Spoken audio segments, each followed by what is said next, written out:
thanks for joining us on Shoot of the Series. My name is Ed Thorell from Firearms Education and Training. We want to take a moment to really thank our subscribers. And if you haven't hit that little button at the bottom to subscribe, go ahead and do that now. It's our subscribers that are really driving the show, and we want to thank you guys for watching us and continuing to watch us. Today we're in here to the new world headquarters of Brass & Bass. It just recently moved, and we want to talk about a pressing issue for everybody in California that wants to buy a gun. There's been some confusion about the new driver's license that says federal limits apply, and we wanted to come in here and try to clear some of this up. Morning, Bill. Morning, Ed. Appreciate your time. Oh, absolutely. Thanks for coming in. Could you kind of clear up some of the issues regarding the new driver's license for us? Yeah, absolutely. There's been a lot of confusion with this new AB 60 that was signed by Governor Jerry Brown in 2013.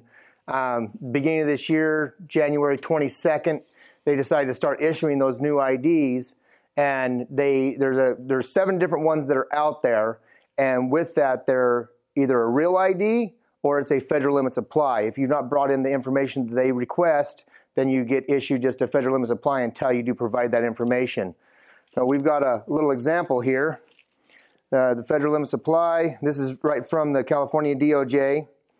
They went ahead and they've gone it and then they put on here and highlighted it that the federal limits apply ID does not establish eligibility to purchase firearms here in California. There's been a lot of confusion with this. Beginning of the year, they were kind of telling us, oh yeah, it's not a big deal. The law doesn't officially go into effect until 2020. So we were, making firearms and we were doing the DROSes.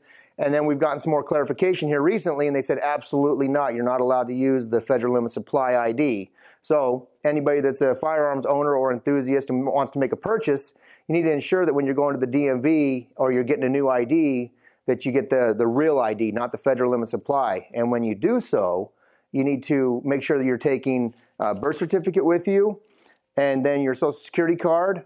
Passport is also another document that you can take down there. And then you need something showing residence here in California, like a utility bill or vehicle registration, something like that.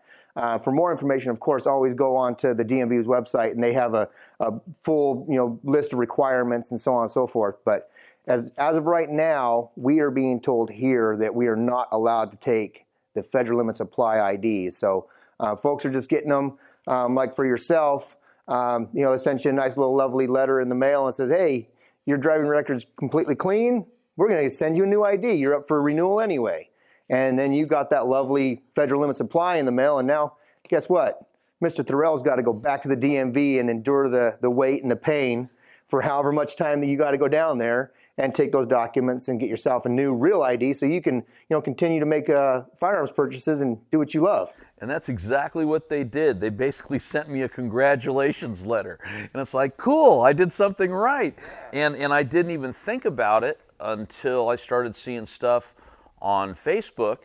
And then I came in here and found out that, guess what? I've got to go make an appointment to the DMV.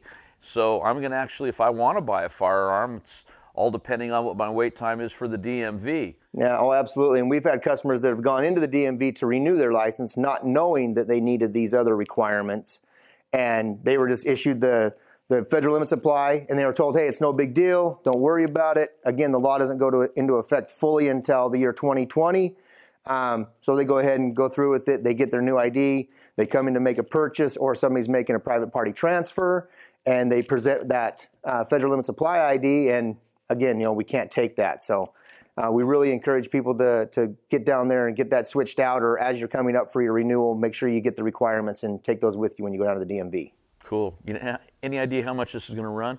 I'm not 100% sure. I think renewals are like $35 to $40, I believe. Oh, good. Yeah. Good. More money for the state of California. That's right. I think that's kind of how they're playing it is, more money in our pocket. We give them the fake ID, as I call it, and they'll go ahead and get a little more money out of us when we got to go back down and get the real one. Excellent. Excellent. Well, hey, we sure appreciate your time. Oh, you're very welcome. Absolutely. Hey, thanks again to the good folks at Brass & Bass for keeping us in line.